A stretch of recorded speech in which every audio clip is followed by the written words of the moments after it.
Hello, welcome back to Small Doses with Lauroselle. It's been a while. Haven't seen you since 2020. Well, we are in a new year and it is almost the end of the first month of the new year. A lot has happened since I last saw you. We have had a long election cycle, a long drawn out election cycle. We have a new administration. We have had an inauguration. History has been made. But that's not why I'm here today. I'm here about a topic that I did not think that we would still be discussing in January of 2021. Apparently, the COVID 19 effects on our school system are still in our news. And it's having grave effects on many communities. Most recently, there have been reports that there's an increase of youth committing suicide, and it is attributed to them not being able to go to school in person. And so the suicide rate has gone up. That's tragic. No one wants to hear. I think the youngest one was 9 years old, perhaps. And that is very sad, very tragic. No one wants to hear about our children having so much despair that they end their lives. We don't want to hear about anybody having so much despair that they end their lives. And if you are feeling that way or know of someone who's feeling that way, please help them to get help. There are 800 numbers out there that people can call. In fact, everybody just reach out and check on a friend. You might think they're doing okay. Just call somebody and say hello. Okay, just check on somebody you haven't heard from. But let's get back on what I wanted to talk about with relation to this debate, this debacle about returning to school. This morning, I was watching the MSNBC, and the Stephanie Rue show was on, and she had a lady on. Let me see. I don't want to get her name wrong. Her name was Rashima Sojani. I'm not sure if I pronounced it right. I hope I did. Anyway, she is the CEO of Girls Who Code. And she had a lot to say about the schools being closed and how it affects mothers. And let me see, I'm going to play for you a clip of what she said. I hope that you can hear it. Let's see. Stephanie, when they closed the schools, did they ask us, hey, do you have time to put your kids on Zoom at 9 o'clock, 10 o'clock, and 11 o'clock? No. They didn't ask us whether we could supplement our paid labor for unpaid labor. They just did it. And until we value mothers' work, until we, again, put it at the center, this is going to happen over and over and over again. Yeah, Stephanie. So her take was that no one asked mothers before they closed the schools if they, had time to teach their children or put them on Zoom calls.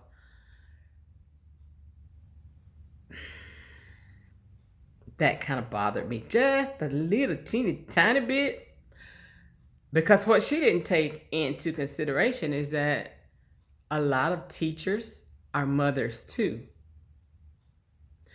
And they want to keep their jobs, and they have to also teach their children at home or watch or assist their children while they're on Zoom calls with their teachers. So I kind of thought that part of what she had to say today was very selfish, self-serving, and inconsiderate. I noticed that she was in a nice looking home office with a view, furnished very nicely, and she's dressed very nicely. And she talked about being able to work at home from Zoom, using Zoom. A lot of people are, and it's fortunate. I think it's wonderful for the many people who have been able to continue to work from home via Zoom. I love it. I think it's great. However, I thought it was very elitist of her to feel put upon that while she's at home working, keeping her job, that teachers by no means should be able to work from home to stay safe, to keep their jobs, because no one asked mothers if they wanted to be home to facilitate learning with their children. I had a big problem with that. You are a CEO of an organization, you are an attorney with an organization, and working from home is working for you, but you don't want educators to do the same. I didn't just think about educators, I thought about the people who work in our stores, are providing our food, people who are in restaurants that are providing food, the delivery services who are picking up your groceries and dropping them at your house, or picking up your cooked food and dropping it at your house, the people who are stocking the shelves. I thought about all of those people. Guess what? A lot of those people are mothers too. And unfortunately, a lot of their children are also having to be homeschooled right now via Zoom. There's no easy answer or easy solution. And I think everybody should just take a breath, take a drink of water, milk, juice, or alcoholic beverage, whatever floats your boat, and stop and realize that this coronavirus didn't just come for you, it came for everybody. Everybody has challenges during this particular time. And sadly, it is hard for the teachers. It is hard for the parents. It is hard for the students. And I find it so interesting that so many people have so much to say about what the teachers ought to be doing. I have another clip I want to play for you. I was watching The View, and that was their topic today as well. And what's her name? The McCain girl, Megan, brought a clip of a gentleman who was at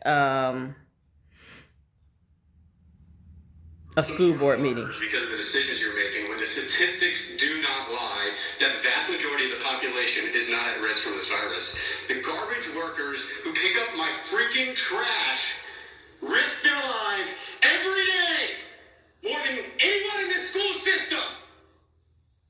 Figure it out or get off the podium. He was angry. He wants the kids to go back to school. He said there's little or no risk to being back in school with these children, that the guys who pick up his garbage are still working. He even had on his mask while he was speaking at this school board meeting, and he's angry, and he wants people to figure it out. He said the people on the podium need to just shut up, get off the podium if they can't figure it out. He's not the only one that's angry. There are a lot of people who are angry because the schools are closed. Now, all of a sudden, going back to school, sending kids to school is on the top priority list of so many people. Well, here's my take. I'm going to call bullshit.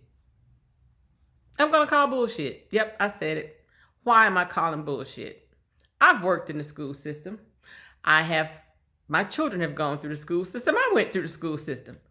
If everybody cares so much about the children now, the children need the school now.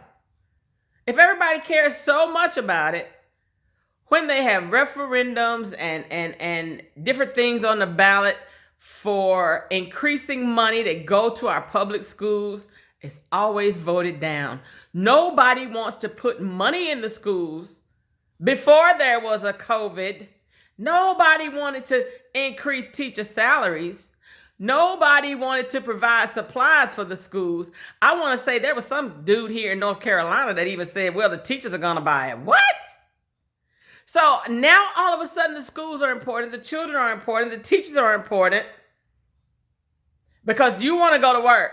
And everybody's thinking that the economy is going to pick up as soon as the children can go back to school. Yeah. The schools are important now because there's a crisis. But the schools were not important when nobody was paying for the paper that the children need to use.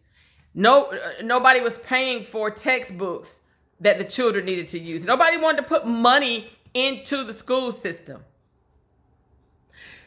You wanted to cut free lunches. So many people out there wanted to cut the free lunches. Why do they get free lunch? They shouldn't get free lunch. La, la, la. Yeah, school is important now because you want to go to work. You don't want to stay home with your children that you chose to have. The fact that that woman said they didn't ask us if we wanted to stay up and help our children on Zoom. Did anybody ask you if you wanted to have children in the first place? I don't care what's going on in the world. When I was raising my children, I was raising my children. If I would have had to stay home with them, it might not have been the most pleasant thing I wanted to do, but they are my responsibility. I taught my children at home anyway, because there were a lot of things they weren't being taught at school that I thought they should have been taught. But that's not the subject for the day. The day is how all of a sudden the schools are important for our children.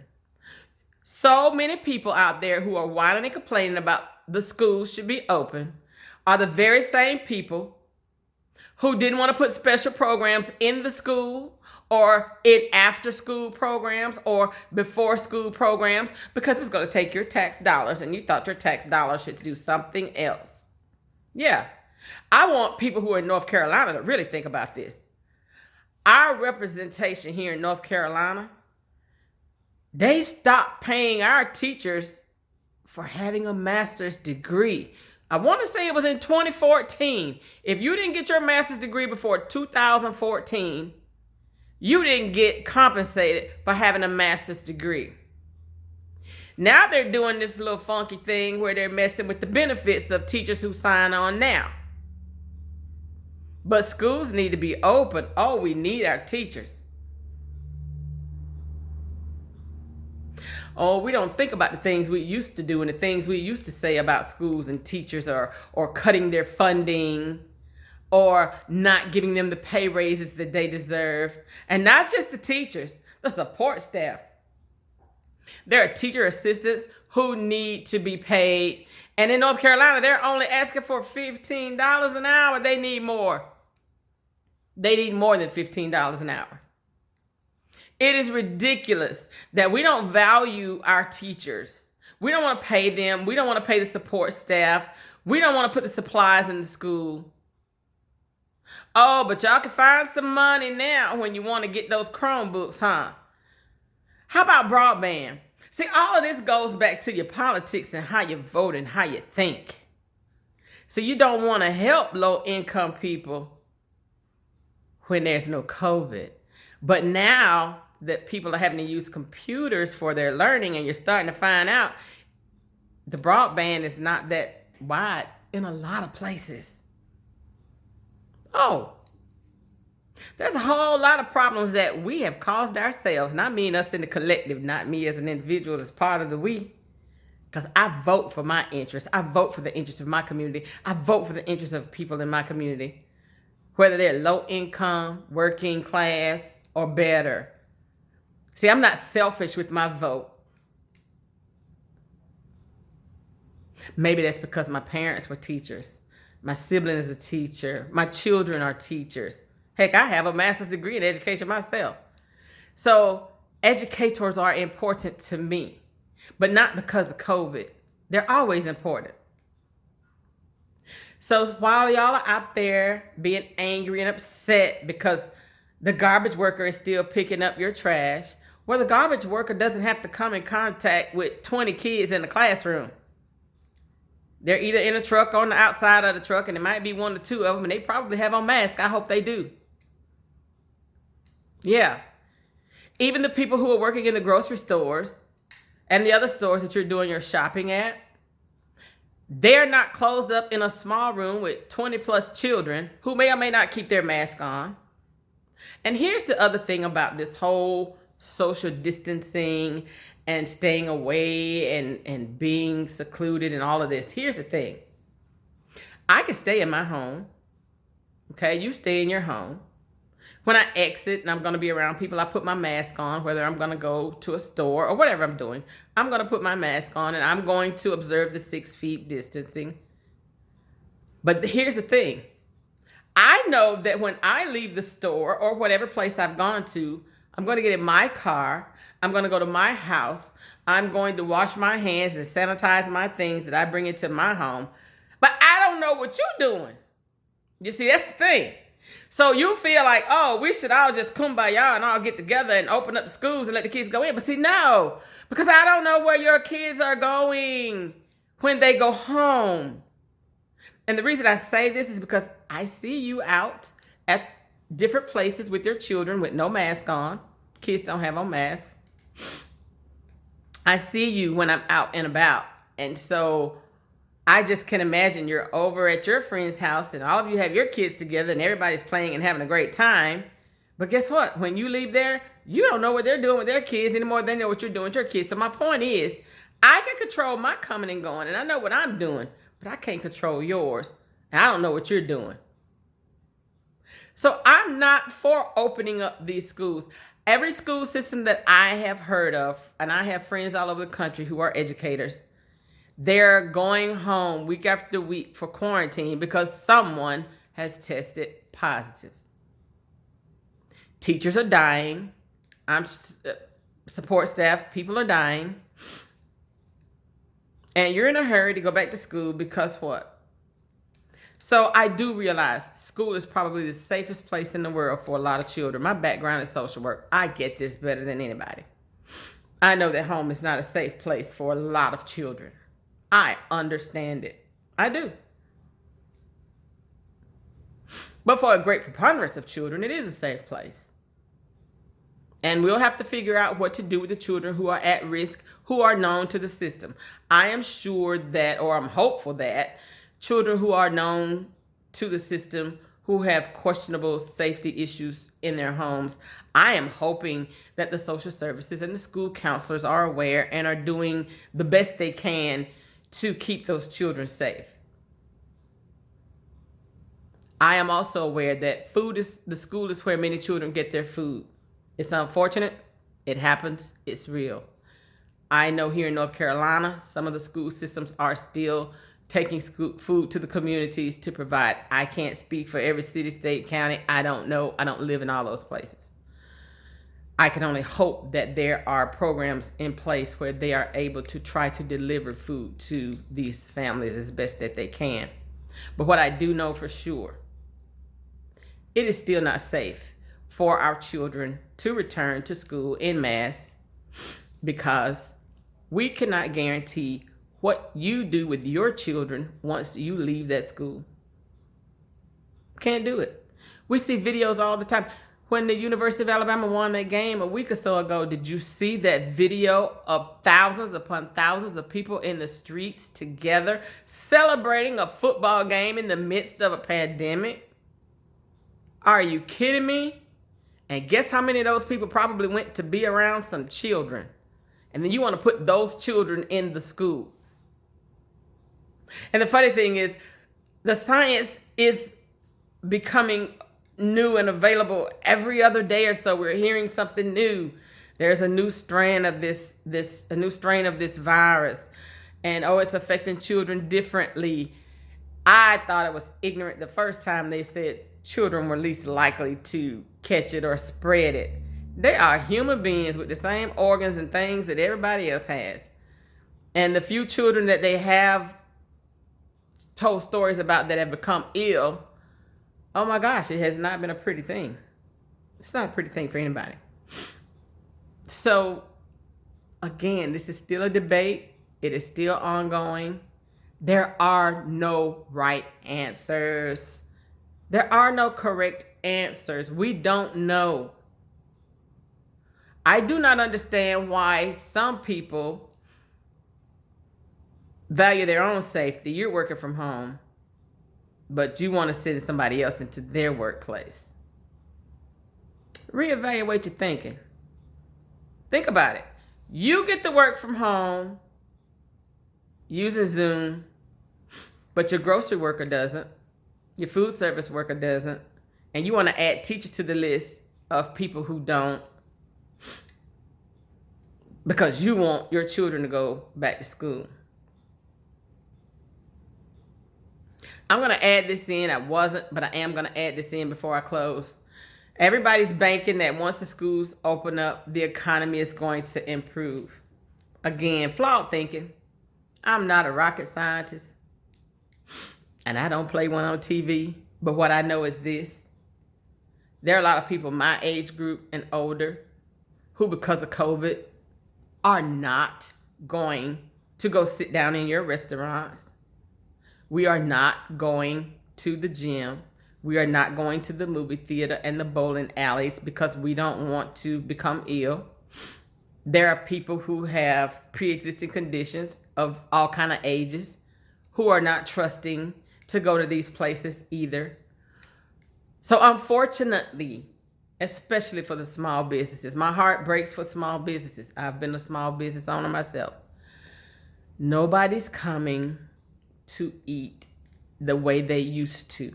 Some of your customers will be back. Not all of your customers will be back. Some are not coming for safety reasons because they want to stay home and be safe. Some may call in and pick up an order from time to time. More people are cooking at home. That's just the way it is. So stop thinking that because the schools are closed, that people aren't coming to eat because the schools are closed, or people aren't shopping because the schools closed. People are not going to these places because they're trying to stay safe. The economy is not going to magically turn around when schools reopen, people. I don't have any school-age children and I'm not going anywhere. So it's not necessarily all about the schools. It's really not. This thing has so many moving pieces, and to try to pin the success of the economy on one group, on the school system, it's asinine. It is asinine. Some of these businesses that took that PPP money and closed anyway. Yeah, I won't name them. I don't want to get into that kind of a thing. But a lot of people took that money. Big companies, big restaurants, national food chains took this money and closed anyway. Yeah. Guess what? They didn't close because of COVID. If you have a national food chain and you have been around at least 20 years and your doors closed after COVID, your business wasn't doing well anyway. You were going to close without COVID. You were just hanging on by threads. Let's just be real. Let's just be real. Tell the truth. Don't blame everything that happened on COVID. Some of y'all were just going to go out of business. Big businesses and small businesses. Macy's had been talking about closing for a long time. They're still hanging on. But if they all of a sudden decide they close because of COVID, they're lying. Let's just be real about this thing. COVID has affected a lot of us in bad ways, and it has affected a lot of people in different ways. A lot of people have started new businesses and new ideas because they've had time to sit down and think about what they want to do differently. But let's really, let's stop putting all this pressure on teachers and guilting them that they need to come back to work because there are children in the world who have issues in their lives, and being at school makes those issues a lot better. Don't guilt educators because there are children who are in need of things. Because guess what? Educators are people too. They have feelings too. They're stressed about this just like everybody else. And I really think it's time to stop guilting educators for feeling unsafe about returning to the workplace. Teachers are not your saviors. Teachers are not the saviors of your children. They play that role, but that's not what they're there for. We ask a lot of our teachers. They buy supplies for our children. They wipe tears for our children. They counsel them. They administer medication. They call the parents. They talk to the kids. They have to protect them when some fool comes into the school and tries to shoot them. Now you want them to put their lives on the line with a deadly virus, a virus that is mutated and is changing because you want to go do what you want to go do. So to the lady who felt like, who said they didn't ask before they closed, they just did it, she said, girl, you had them babies. Do what you got to do. Because not COVID, not you, not unemployment, not anything else is going to keep me from being a mom and doing what I need to do for my children. And if you just can't take that extra step to do what you need to do for yours, you should rethink being a parent. You're an advocate for mothers, but yet you want to complain because the school shut down. Maybe advocating for mothers is not what you want to be. Because you certainly are advocating for the mothers who are educators.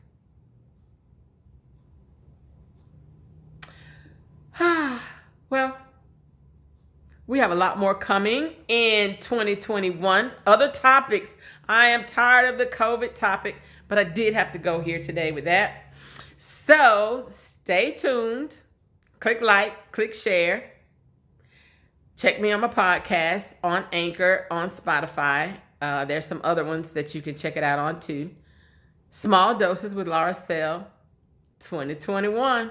Moving forward. Happy New Year, and we'll see you around real soon. Bye.